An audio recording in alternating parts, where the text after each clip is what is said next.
Okay, Heather, this video is for you. I've got it hooked up for you. You had the inlet and the outlet wrong, so I fixed that. There's a couple things you need to know. If you look at the gauge, right now the gauge is kind of jumping. It's kind of hoppy. I've never seen it do that before, but it's running. This over here.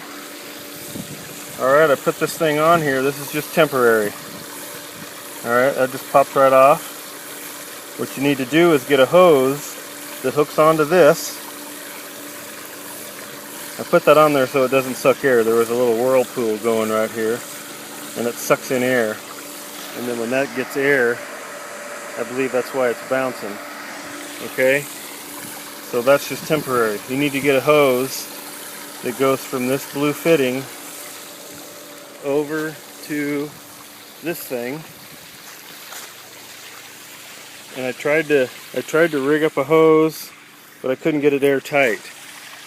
So this is the hose that's attached to the bottom of this thing. Alright, and this thing's your skimmer. You always want this line, this part of the body below water, and this floats. And what happens is all your suction's right here, and it'll skim the goo off the top and clean your filter at the same time. Okay?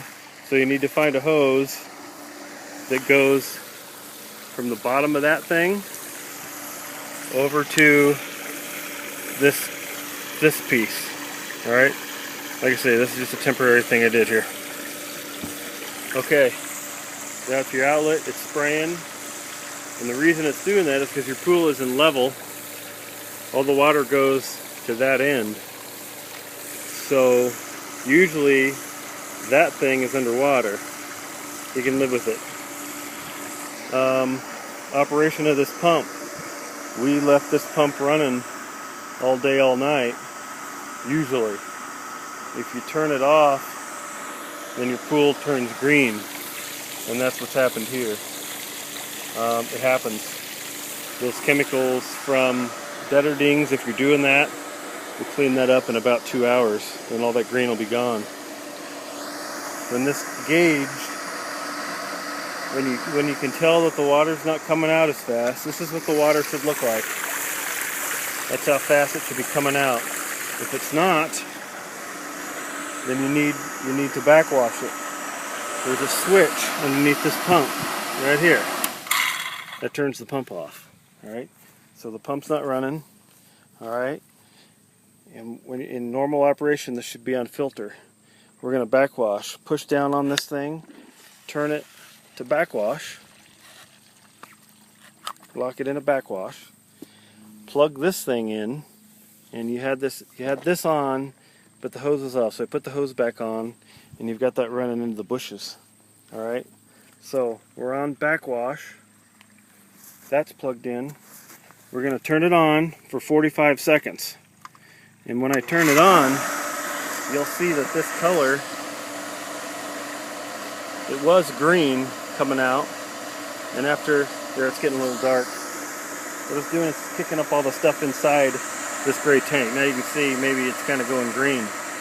Let it run for no more than 40 to 45 seconds. After 45 seconds, you're going to turn it off. You're going to push down on this and go to rinse. Turn it back on. And what happens is it's going to rinse out the valve. It's going to rinse out this head because you don't want that stuff going back in, and it cleans the inside of this thing. Let that run for no more than 20 or 25 seconds till it's clear, at least till it's clear. Turn it off. If it's really bad, you might want to do that 2 or 3 times. 45 backwash, 30 rinse. 45 backwash, 30 rinse. Alright, so we're done rinsing. We're going to push down on this, go back over to filter, turn it on, and you'll notice when that's going, when this is coming out slow, that's telling you that it needs to be flushed, needs to be backwashed. So that's what it should look like. Again, you want to get a hose from the skimmer to here, and you could probably have it come up and like run it alongside your edge of the pool to go to that thing. If that water level goes below your skimmer, then it sucks air, then you get nothing, then the pump heats up. I think that's it. Got any questions, give me a call. Later.